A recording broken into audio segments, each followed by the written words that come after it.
Okay guys, today's plan is simple. We have got the $3,000 budget build sitting in my mate's driveway, and I'm here today to try and double its value. Now I know you're probably thinking that is the most ludicrous and ridiculous thing you could ever try to do, but here's the plan.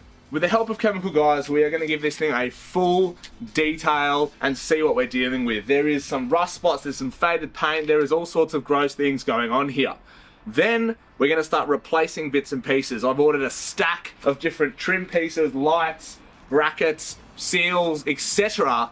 We're going to try and give this thing a little bit of a birthday and a little bit of a refresh and give it some love for the first time in its 4 decades of miserable life on this bloody earth. And when we strip back all the paint and realise that there's no yellow left, I've got a secret weapon. Yellow touch-up paint. Shall we do it? Alright.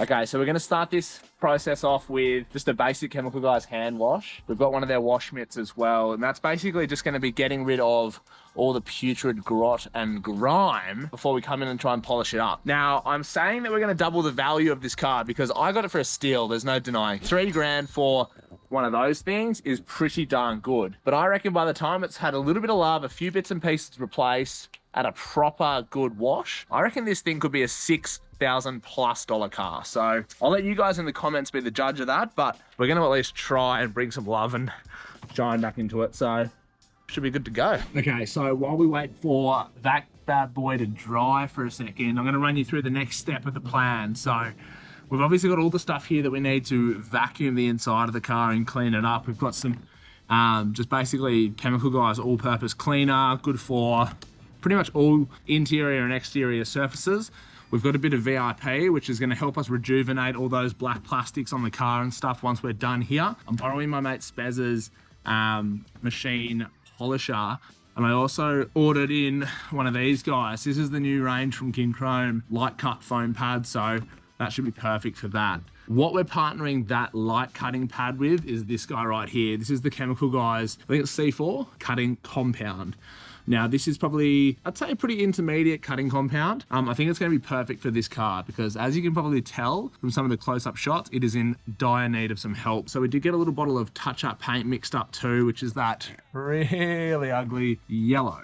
Very 80s. A lot of the touch-up spots that the previous owner has done are extremely rough to touch. Now, what that suggests to me is that he hasn't done any sort of prep work before touching it up, and it's probably gone straight over rust. So we're going to see what we're left with after we cut it back with the cutting compound. Once we've done that and we've restored the paintwork, then we're going to replace the bits and pieces. While this dries, I might show you what we've got to replace. So give me 1 second.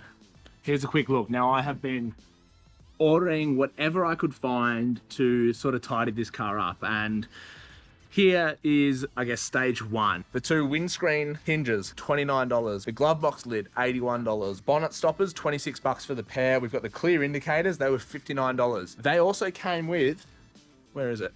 Somewhere over here. It also came with these. Now they are for the factory front bumper that we're going to be fitting up. So it included those. And then the aerial cost $35. All in all, not too expensive. All the Chemical Guys stuff we already had. And most of you guys would be able to just use any car cleaning stuff you've got at home. So it's not going to be too much of a drama. I'm borrowing my mate's orbital polisher. You know what I mean? That's how budget we're going with this thing. On top of that, the only other bits and pieces I had to buy was some masking tape and the touch-up paint. The touch-up paint was $25, I think, and the masking tape, $4. Pretty damn good. But also, I know a lot of you guys were going to be like, oh, there's no way you're going to be able to sell that stock bumper. You'd be wrong. After putting this up, the episode the other day, we've had a stack of people actually want to buy it. So, like I said, if we can sell anything off this car, that is going to be directly coming as a surplus into our budget. So, that's pretty cool. Just about dry. So, I reckon we start polishing.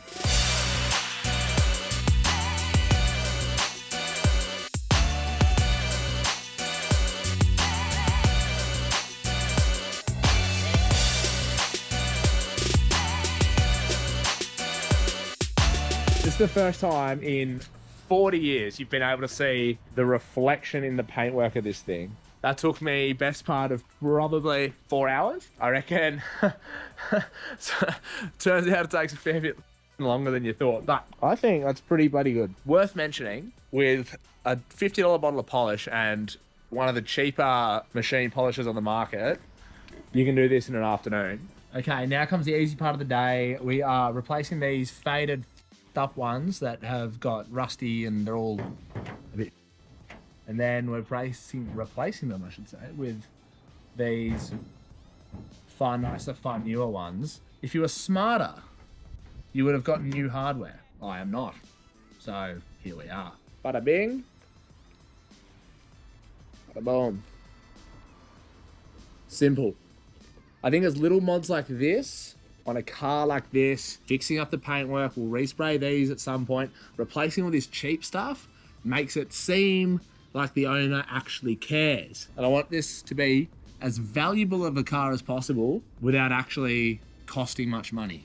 Next one is the antenna. Now, this poor little SJ50 of mine had no antenna when I bought it. Someone decided it didn't need it. I think whether the radio works or not doesn't really matter because it goes with the whole aesthetic of the car. So if I can ever get this open, eventually, there's our aerial.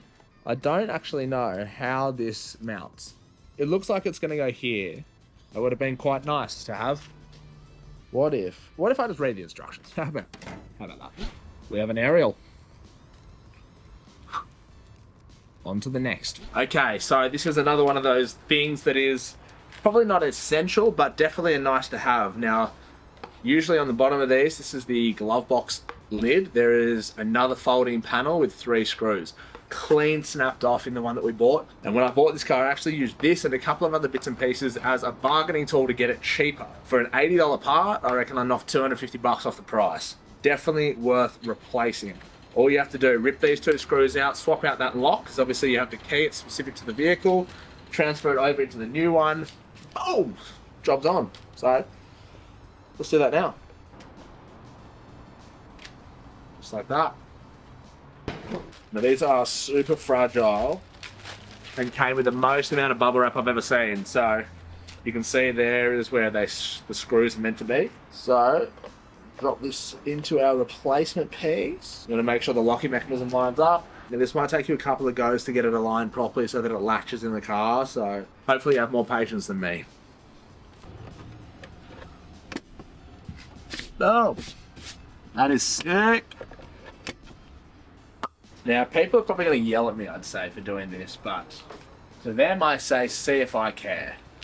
Because we are going to be putting some nice chrome wheels on this car and modernising it a little bit, I think the amber indicators need to go. And what that means is clear ones are going on. So it turns out you can roll a turd in glitter and make it worth a little bit more money. It's been about 5 hours and I reckon we've done a fair old bit of work to this thing. We've given it a full machine polish, which has literally transformed it unrecognisable. We've done the bonnet stoppers, brand new aerial. We've replaced that glove box lid. We've done the indicators and we have a heap more planned. Tomorrow, I'm going to be heading in to see the guys at SRK to borrow their workshop and some tools. We're putting a big roo catcher in the bin. We've got a brand new, old stock, genuine front bar for this thing. We've got the clear indicators to swap into it. And hopefully, with a bit of luck, I'll be able to get those new Bushdoof headlights that the guys sent me installed. This thing is going to be really starting to take shape and I'm super keen to bring you along for the ride. So, it's going to be about 16 hours until you next see me, but in video land, guess what? Instantaneous. So, we made it to the boys at SRK. They have been kind enough to let us use their workshop. Now, this is the replacement facility for the crackdown that you guys know and love. Let me run you through the plans. This big eyesore, straight in the bin. These things that Suzuki reckon are headlights, in the bin. Now, you're probably wondering what we're going to be putting on the front. So, step one is this guy. That is a remanufactured stock front bar for this thing. Hopefully comes with lights and hopefully bolts up pretty easily. And then the other exciting thing we've got is the team at Bushdoof, Nick and Savan, hooked us up with some of their 7-inch LED chasing halo headlights. So I reckon once we do all this, plus the massive tidy up we gave it yesterday, this thing's gonna be looking gangster. This was remanufactured by our good friends in India. So I'm not holding my breath on it fitting, but these things are very hard to find parts for. And if you think you can find an original 40-year-old front bumper that's in any sort of good condition, you would be having a giggle. So we're working within the confines of what we can. We've got these plastic sort of blow molded end caps, which should tidy it up nicely as well. Comes with indicators too, so they should be pretty cool. Little Parker and indicator, and we should have the wiring there already because that bar's got the same lights. So fingers crossed this is a plug and play thing, and then we can move on to the headlights, but also see what we're dealing with.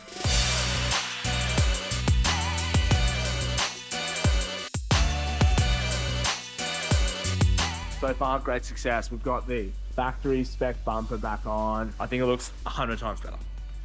Probably a little biased, but it is what it is. I'm gonna try and tackle these Bushdoof lights. They give you a little QR boy to look at the instructions.